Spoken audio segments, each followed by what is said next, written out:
Hi friends, ఈ video blogs వచ్చేసి మేము మన దగ్గర పెట్టిన విఘ్నేశ్వరుని దగ్గర లడ్డు వేలంపాట తీసుకోవడం జరిగింది.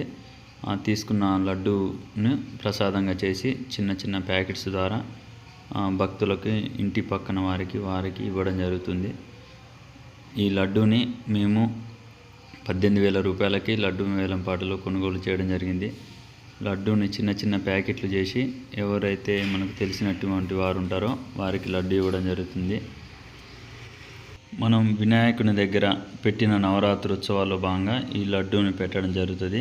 అయితే లడ్డు ఎన్ని రోజులు ఉన్నా కూడా లడ్డు ఏం ఖరాబ్ కాకుండా మంచిగా ఉన్నది.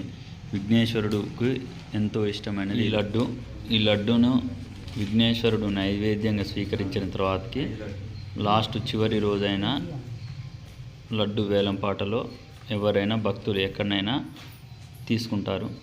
మన హైదరాబాద్లో బాలాపూర్ లడ్డు ఎక్కువగా ఫేమస్ కావున ఆ బాలాపూర్ లడ్డుకు ఎక్కువ మంది పోటీదారులు ఉండటం వల్ల ఎక్కువ రేటు పోతుంది.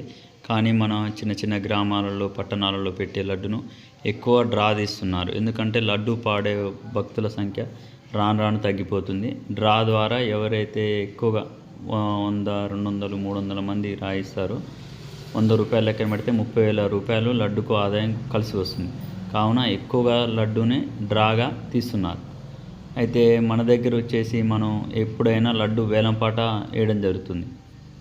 అందుకు మనకు 18,000 రూపాయలకే పోయినసారి 23,000 రూపాయలు పోయింది. అదే లడ్డుని ఈసారి 18,000 రూపాయలకు మేము తీసుకున్నాం.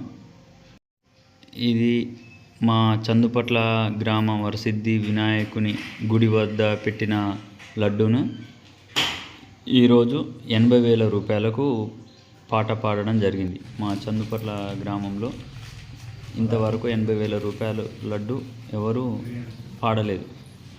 నెక్రికల్లో దగ్గర 80,000 రూపాయలు పాడిన లడ్డు కూడా మా చందుపట్లదే కావచ్చు.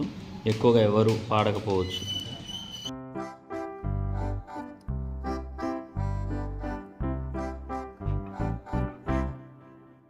ఒకరికి ఎక్కువ, ఒకరికి తక్కువ కాకుండా అందరికీ సమానంగా వచ్చే విధంగా ప్యాకింగ్ చేసినాం. మొత్తం దగ్గర 80 ప్యాకెట్లు లడ్డు వచ్చేసి 6 కేజీలు ఉన్నది. అందరికీ ప్రసాదం ఇచ్చినాము. ఫ్రెండ్స్, మీకు గనక ఈ వీడియో నచ్చినట్లయితే లైక్ చేయండి, షేర్ చేయండి.